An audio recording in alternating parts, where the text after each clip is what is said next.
Il est déjà stressé. Il a abandonné. Pourquoi? Il a coupé les racines très mal. Non seulement de couper les racines, il faut aussi le sable là où il était logé. La logé, c'est tous les jours. Il doit faire tous les jours. Sa croissance, il doit le faire tous les jours. Non. Il ne faut pas mettre trop d'eau. Moins d'eau, parce qu'il y a absorption. Il y a ça déjà mal. Il va absorber. La quantité, je vous ai dit. Aujourd'hui, c'est la journée internationale de la femme africaine et l'objet de ma présence dans ce beau cadre de Chaumba, c'est pour former sur la culture de l'artémisia et l'usage et les vertus de l'artémisia. Donc nous avons été invités comme partenaires pour un appui technique, pour former les membres de la synergie des femmes pour le développement et la paix, l'objet de notre présence. Et nous sommes en pleine campagne, en fait, nous, la FONEL, donc nous sommes l'ASBEL Fondation Elaïs qui formons sur l'artémisia. Donc nous sommes en pleine campagne depuis au mois de mars, au moment du confinement. C'est alors que nous nous sommes appropriés de cette plante miraculeuse qui est l'artémisia en forme de tisane, qui fait des merveilles, que beaucoup ont expérimenté, ont pris, mais sont restés silencieux. Et ils ont pris ça clandestinement, comme si c'était quelque chose de mauvais. Mais au fait, l'artémisia, c'est une plante solution pour la pandémie. C'est une plante qui vous immunise contre la malaria. Donc nous prenons la tisane artémisia à titre préventif et l'artémisia guérit du palu et immunise aussi contre le coronavirus. Pourquoi ne pas en parler? Donc je pense que il est temps qu'on puisse se dire des choses véritablement en face, que la solution des familles en cette période de la crise économique mondiale, c'est l'artémisia. Parce que l'artémisia vous immunise et vous éradiquez le palu avec l'artémisia à moindre coût.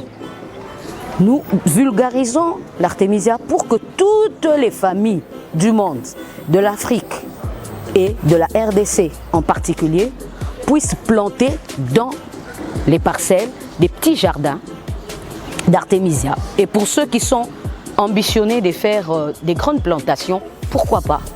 Pour que le prix puisse baisser et pour que l'artémisia soit à la portée de tout le monde. Et nous recommandons ceci, puisque nous avons été formés par la maison de l'artémisia, il y a aussi une charte. Il ne suffit pas de vouloir se lancer dans l'artémisia, faire un business avec l'artémisia, mais à quel but vous le faites? Si c'est pour une cause humanitaire, bravo, soyez déjà le bienvenu, parce que c'est la cause humanitaire qui doit primer pour sauver des vies et à moindre coût. Raison pour laquelle nous vous invitons à chercher des cadres appropriés, comme la maison de l'artémisia, comme tant d'autres maisons à travers le monde. Mais nous sommes un produit de la maison de l'artémisia, donc nous ne pouvons que parler de ce que nous connaissons pour vous dire que c'est une façon de réglementer aussi l'artémisia en Afrique et en RDC pour sécuriser la santé des Congolais. Si nous le faisons pas dans les normes, nous risquons aussi d'aller à l'encontre. Mais l'objectif primordial, c'est de planter l'artémisia et d'utiliser les vertus de l'artémisia en forme de tisane. Mais nous souhaitons aussi que notre gouvernement s'en approprie pour que l'avenir soit meilleur avec la recherche du docteur Jérôme, les essais cliniques. L'avenir de l'artémisia est prometteur. l'Artemisia va vraiment aider un grand nombre de la population pour que nous puissions sortir de cet esclavage des produits qui ne nous apportent pas solution. Nous devons le dire. Nous ne pouvons pas continuer comme ça parce que chaque année, il y a un taux de mortalité accru du palu. Les gens meurent du palu à un niveau dramatique. Moi, je dis toujours que le palu tue plus que même le Covid. Raison pour laquelle nous sommes en pleine campagne, nous disons zéro palu, stop Covid en RDC. Merci beaucoup. Aujourd'hui, nous célébrons la Journée internationale de la femme africaine. Aujourd'hui, je suis là en tant que jeune entrepreneur. Je suis dans la confection et vente des vêtements faits en pagne dans le département de coupe et couture de la Fondation Elaïs.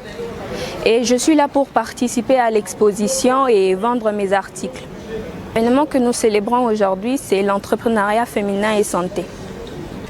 Et mon mot pour la fin serait que la femme entreprenante soit un pilier économique dans l'Afrique ou dans le monde. Je vous remercie.